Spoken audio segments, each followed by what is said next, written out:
The sun was low. Shadows stretched across the lawn. The grill hissed. Laughter floated lazily over beer and smoke. And there she was, my wife, in that yellow sundress that used to be mine. Not literally, of course, but something about the way it clung to her made me feel like it belonged to us. Private, sacred. She leaned in close to our neighbor, Dan, the kind of man who buttoned his shirt halfway and thought smirking counted as charm. "She knows how to cook," he said, loud enough for everyone to hear, "and please men." She laughed, light, careless. Her hand brushed his arm. I didn't flinch, just drained my beer. I didn't say a word. I stood up, walked past the cooler, grabbed the hammer I'd left beside the shed earlier, routine stuff, backyard fixes. That was the excuse. My heart didn't race. It just narrowed. The moment froze. I was a step away from him. And then I stopped. Because revenge done wrong is just violence. Revenge done right? That's art. 12 years with her. My Emily. College sweethearts, joint bank accounts, dog, mortgage, the works. We weren't just in love, we were aligned, or so I thought. She used to look at me like I was the only man in the world. Somewhere along the way, that gaze became polite, then distracted, then nothing at all.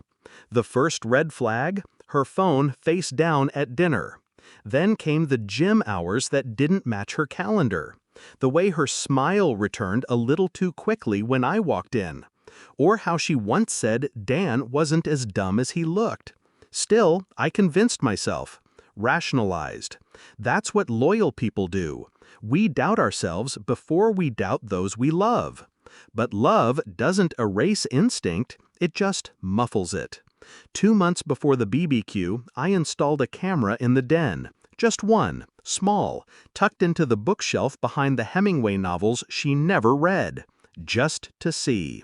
A week later, I saw Dan on our couch, shoes off, whiskey in hand, her legs across his lap. She kissed him. Not hungrily, casually, like it was routine. That's when I stopped being a husband and started being something else entirely. I didn't rage, didn't confront. That's not how you hurt people like them. People like them need slow death. Not physical, reputational, financial, social. The kind that rots from within and leaves the skin untouched. First, I copied every message, video, photo, stored them in a private cloud. Then I got to work on the finances. Moved half our savings into a solo account she didn't know about. Froze joint cards under the pretense of identity theft. She bought it. She was too busy being careless.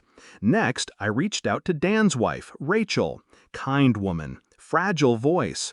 She cried for an hour on the phone. I didn't comfort her, I offered her proof. She thanked me through gritted teeth. We became co-conspirators. While Emily and Dan tangled in stolen afternoons, Rachel and I built a noose. Carefully, quietly. I found the perfect moment. His birthday BBQ. Our backyard. Everyone was there. Neighbors, friends, her parents, even his teenage son.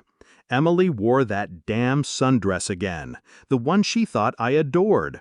She called it her summer armor. She didn't realize it would be her funeral dress. I waited until the cake was cut, until Dan toasted good friends, good neighbors, and even better women. Emily blushed, smiled. Then I raised my beer. "Let's play a game," I said. "Movie time." I plugged in the USB I'd hidden in the speaker system. The TV blinked on. The crowd turned. Silence as the screen lit up. First, a video of Dan and Emily shirtless on our couch. Then one in his truck. Then texts, graphic, vulgar, undeniable. You could hear the shift in the air. Breaths held, forks dropped, blood draining from faces. Rachel stood beside me, stone-faced. Her fingers gripped the divorce papers I'd printed for her. Dan choked. Emily's eyes met mine. No rage, no tears, just confusion. She never thought I'd do something. That's the problem with betrayers. They mistake silence for weakness. I looked at her, then turned to the crowd. She made our home a brothel, I said, calm. He used our couch more than my dog does. Thought you all should know. No one moved. I walked over to Dan, handed him the hammer. He didn't take it. Fix your life, I said. Then I left. The fallout was beautiful. Rachel filed for divorce the next day. Took the house, the kids, even the dog. Dan lost his job. Apparently, HR doesn't like home wreckers on record. Emily? She tried to apologize, cry, blame stress, hormones, me. I let her speak. Then I handed her my papers. I didn't want her forgiveness. I wanted her to remember. To wake up every day knowing I saw her. I heard her laugh at that joke. I saw her hand brush his arm. I knew, and I didn't stop it. I waited, and then I ended her, properly. Now I live quiet, peaceful, same house, new locks, new dog. Sometimes I sit on that same patio, beer in hand. I remember that day, the dress, the smirk, the brush of fingers, and I smile. Because revenge isn't rage, it's precision. And justice? Justice is knowing they thought I'd break. But I built the bomb under their feet and smiled while they danced.